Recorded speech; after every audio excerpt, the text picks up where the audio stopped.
Welcome back. Today we're focusing on back training, essential for posture and overall strength. A strong back not only looks impressive, but actually supports all your other lifts. So today I'm going to give you my pro tips to help you build a better back.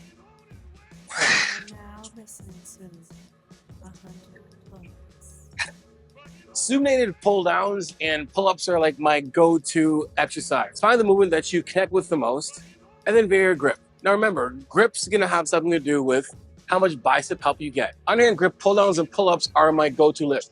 I find that they're a staple to a very strong, sturdy back. And the strength carryover is absolutely unreal. Basically a fancy way of saying it makes your other lifts that much stronger. Experiment with different grips. Each variation will determine how much bicep help will aid your lift. So when you're doing underhand grip, you're getting a lot of bicep help.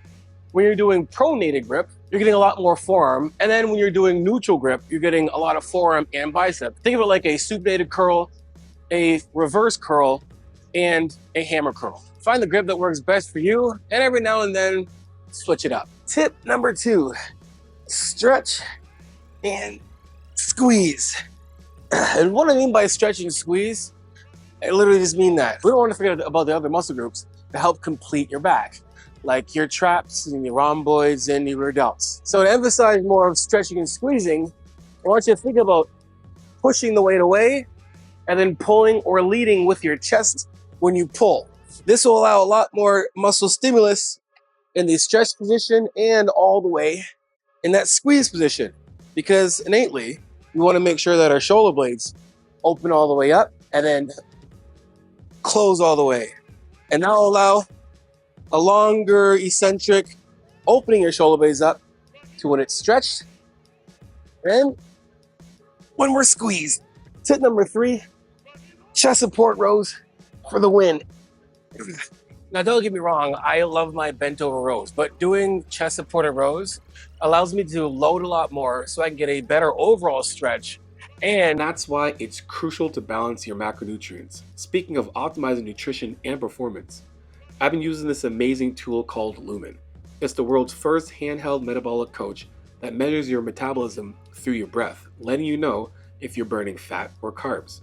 This helps me tailor my nutrition and workouts more effectively. Before my workouts, I use Lumen to check if I need more carbs for fuel. And afterwards, it ensures I'm refueling properly to support muscle growth and fat burn. If you want to optimize your fitness like I have, go to lumen.me/Johnny or click the link below for 15% off your Lumen. Trust me, it's a game changer. Build my traps, my rhomboids, and my rear delts that much better to complete a bigger back. If you want to create that back thickness, having chest support will allow us to load that much more.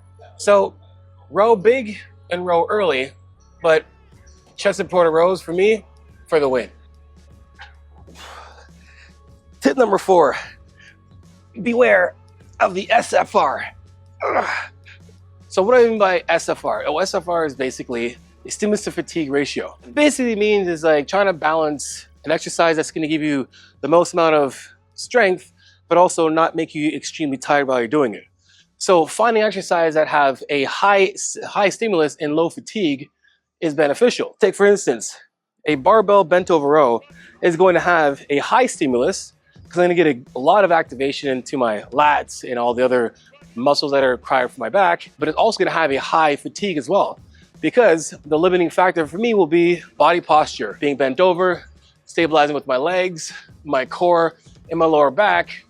And if I'm not wearing straps, I'll find myself in a position where I'm going to get a lot tired faster than it will actually getting stronger. Take your traditional landmine T-bar row.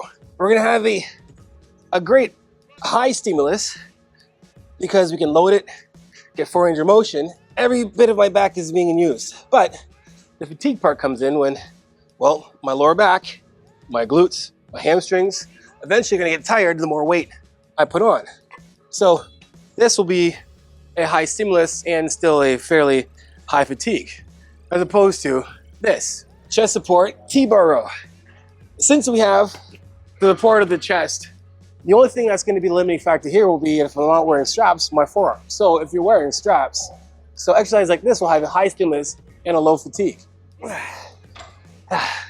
Tip number 5, not all set intensifiers are made equal. Now, as fun as this might have looked, doing a drop set of dumbbell bent over single arm rows is probably not the smartest thing to do. Why? Because again, we're talking about that stimulus to fatigue ratio. Doing set intensifiers will increase that even more.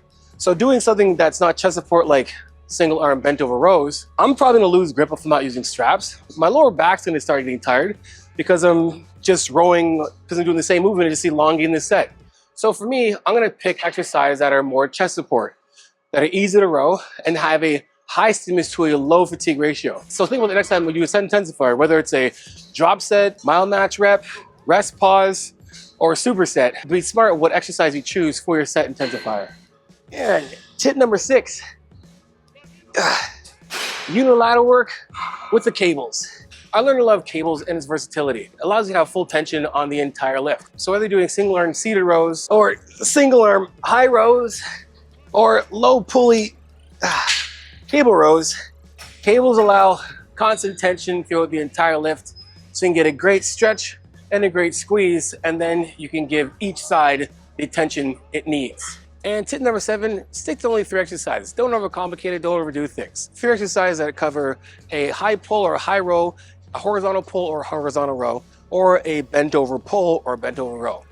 This combination will ensure balanced development and optimal muscle growth. And last but not least, tip number 8 is train your biceps that are complementing your pulls. Try and do some bicep exercises that are going to reflect your back workout, meaning adding like a supinated curl or a hammer curl that are going to reflect your supinated pulls or your pronated pulls. Try a preacher curl, a dumbbell curl, maybe some hammer curls, and maybe some reverse curls. And this can help benefit you in the long run because your biceps are going to help with a lot of your pulls, but they shouldn't exhaust your pulls. So leave them at the end, but don't forget them. Anyway, guys, that is it for today's video. And if you guys use some of these tips that I recommend, let me know in the comment section below. Until next time, you guys know what it is. Iron sharpens iron. Progressive overload your life. In the meantime, keep dream chasing.